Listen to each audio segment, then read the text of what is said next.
Masa lalu dan masa kini itu sangat berpengaruh terhadap apa yang akan terjadi di masa depan. Entah 5 menit, 5 hari, atau bahkan 5 tahun dari sekarang. Hal ini tentu juga berlaku bagi kehidupan kita. Beberapa penelitian psikologi telah berhasil membuktikan secara ilmiah bahwa perilaku atau attitude seseorang di masa depan itu dapat diprediksi melalui masa lalu orang tersebut. Banyak kebiasaan dalam hidup kita yang tanpa kita sadari itu terbentuk karena perilaku yang terus berulang di masa lalu, seperti menggunakan tangan kanan lebih sering daripada tangan kiri, menyentuh kepala ketika kebingungan, hingga memurungkan wajah ketika sedih. Makanya gak heran kalau banyak orang di sekitar kita yang sensitif akan sesuatu karena kejadian buruk yang terjadi di masa lalu. Tapi sekarang pertanyaannya adalah, kenapa sih kok trauma-trauma itu bisa terjadi dan bahkan bisa mengganggu kehidupan seseorang? Mengacu pada buku manual American Psychological Association, trauma itu dapat didefinisikan sebagai sebuah simptom yang terjadi setelah adanya paparan terhadap peristiwa traumatis yang bisa menyangkut kematian, cedera serius, atau bahkan kekerasan seksual.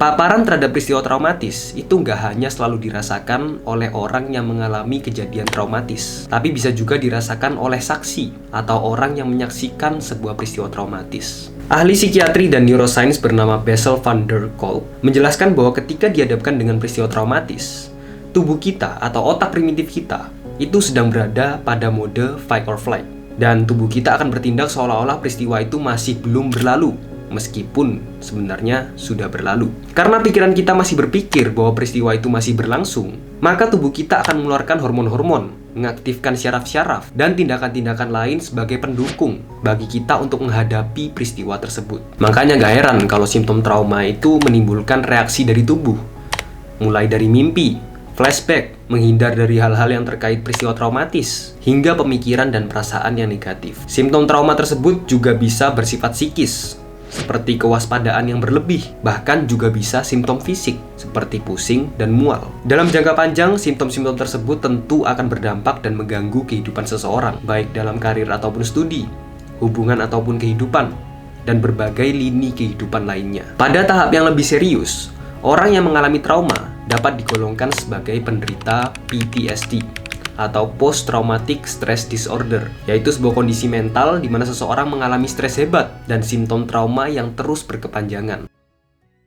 Nah, studi mengenai trauma ataupun Post Traumatic Stress Disorder itu mengalami perkembangan yang luar biasa pada tahun 1970-an, yaitu era ketika Perang Vietnam berakhir. Sekembalinya para veteran perang Amerika Serikat dari medan perang, banyak ditemukan gejala-gejala traumatis di antara para veteran. Mereka terlihat seperti bayangan dari masa lalu mereka, kelihatan nggak punya gairah hidup, dan orang-orang di sekitar mereka juga merasa kesulitan untuk melakukan komunikasi ataupun kontak dengan mereka. Fenomena ini bikin para ahli psikologis bertanya-tanya, kenapa sih kok efeknya sebegitu besarnya? Akhirnya mereka pun menghipotesiskan bahwa para veteran perang Vietnam itu mengalami pengalaman menyeramkan yang luar biasa yang tidak dirasakan oleh orang-orang kebanyakan. Dan hal inilah yang membuat tubuh dan pikiran mereka itu nggak bisa move on dan bertindak seolah-olah perang itu masih belum berakhir. Walaupun pada awalnya trauma itu hanya dianggap lekat atau berhubungan dengan para veteran perang, namun faktanya setiap dari kita itu ternyata sangat rentan terhadap paparan kejadian dan juga peristiwa traumatis. Menurut data dari National Council for Mental Well-being, 7 dari 10 masyarakat dewasa di Amerika Serikat itu setidaknya pernah mengalami peristiwa traumatis. Ini berarti setidaknya ada 223 juta orang di Amerika Serikat yang pernah mengalami kejadian traumatis dalam hidup mereka. Pemicu dari trauma sendiri berbeda-beda ya, dan bersifat subjektif bagi setiap orang. Bertempur di medan perang, child abuse, toxic relationship, bullying, dan kekerasan seksual merupakan beberapa peristiwa yang sering menjadi pemicu kemunculannya trauma. Nah, sekarang bagaimana caranya kita bisa move on dari masa lalu yang menyakitkan dan dapat hidup bebas dari trauma? Dalam peristiwa yang bersifat traumatis, keberadaan orang di sekitar kita itu ternyata memiliki pengaruh yang sangat signifikan dalam memitigasi terjadinya trauma. Inilah pentingnya acknowledgement atau pengakuan kita terhadap trauma yang kita miliki. Dengan meng-acknowledge atau mengakui masa lalu kita, maka akan jauh lebih mudah bagi kita untuk bisa terbuka dan mencari bantuan kepada pihak profesional. National Council for Mental Wellbeing menjelaskan bahwa sangat penting untuk kita bisa terhubung dengan sesama, terutama dengan mereka yang pernah mengalami kejadian traumatis. Oleh karena itu, menjadi terbuka dan mencari bantuan adalah langkah pertama yang sangat penting untuk kita bisa melampaui trauma. Selain itu, terdapat juga beberapa psikoterapi yang teruji secara ilmiah dan mampu mengurangi simptom trauma. Beberapa di antara psikoterapi tersebut bahkan tidak terlihat rumit. Dan berikut adalah psikoterapi dan metode-metode yang secara ilmiah dapat menghilangkan ataupun meredakan trauma. Yang pertama, exposure therapy. Exposure therapy berupaya untuk mengubah dan mengontrol ketakutan pasien dengan cara mengekspos pasien dengan memori-memori trauma. Metode ini dapat dilakukan melalui berbagai bantuan media seperti gambar, suara, tulisan, ataupun mengunjungi tempat dan orang-orang yang mungkin dapat mengingatkan pasien terhadap peristiwa traumatis. Melalui terapi ini, pasien akan diekspos secara berulang dengan harapan bahwa sensitivitas pasien terhadap peristiwa traumatis akan berkurang seiring berjalannya waktu. Yang kedua adalah Eye Movement Desensitization and Reprocessing atau EMDR. Pada metode ini, pasien akan diminta untuk mengingat dan menghayati kembali perasaan yang mereka alami ketika kejadian traumatis berlangsung. Sambil mengingat ulang kejadian, psikolog juga akan meminta pasien untuk memperhatikan musik atau pergerakan berulang. Meski terdengar simpel, metode ini ternyata sangat efektif untuk mengatasi trauma. Bessel van der Kolk menjelaskan bahwa metode ini mampu mengarahkan pasien untuk melihat peristiwa traumatis dari angle ataupun sudut yang berbeda-beda. Kolk menjelaskan bahwa metode ini seringkali berhasil dalam menyadarkan pasien bahwa peristiwa traumatis itu sebenarnya sudah berlalu. Yang ketiga, yoga.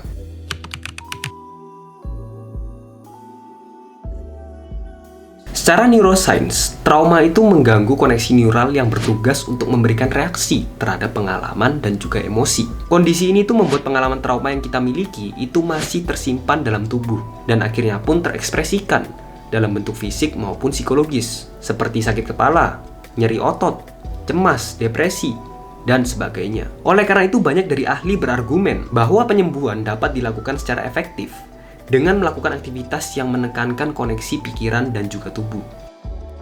Nah, yoga, khususnya trauma-informed yoga, merupakan aktivitas yang mampu memberikan pasien sensasi penuh terhadap tubuh, serta memperdalam koneksi antara pikiran, tubuh, dan juga otak pasien. Melalui yoga, kita dapat mengatur napas dengan lebih detail. Selain itu, kita juga bisa merasakan bagaimana pengaruh pergerakan dan postur tubuh terhadap pikiran dan perasaan kita. Yang keempat, teater dan drama. Meski terdengar absurd, bermain peran melalui teater maupun drama merupakan salah satu jenis psikoterapi yang dapat dilakukan untuk melawan trauma. Melalui seni peran, kita akan menjalankan berbagai kepribadian yang berbeda. Ketika kita memerankan seorang raja misalnya, tubuh dan pikiran kita akan memitigasi bagaimana kemegahan dari seorang raja. Ketika kita memerankan sebagai seorang prajurit misalnya, maka tubuh dan pikiran kita akan memitigasi kegagahan dari seorang prajurit. Mirip dengan yoga, melalui seni peran kita akan lebih terkoneksi dengan tubuh dan mampu mengevaluasi bagaimana cara kita menjalin hubungan dengan orang lain. Dan itulah beberapa metode ilmiah dan teruji yang dapat dilakukan untuk melampaui trauma. Karena sifatnya yang cenderung subjektif, maka tidak ada metode ataupun terapi yang dapat dijadikan sebagai solusi yang universal. Namun sangat penting bagi kita yang merasa sulit untuk move on dari masa lalu yang terkesan traumatis, untuk reach out, mencari bantuan ke orang-orang terdekat maupun ke pihak profesional. Karena berdamai dengan masa lalu bukanlah sesuatu yang simpel ataupun mudah untuk kita capai. Oleh karena itu sangat penting untuk kita mencari bantuan ke orang-orang terdekat maupun pihak profesional. Menurut saya itu adalah cara paling efektif sebelum kita menuju ke langkah berikutnya. Oke, sekian konten kali ini. Nama saya Kevin Tanjaya. Thank you for watching.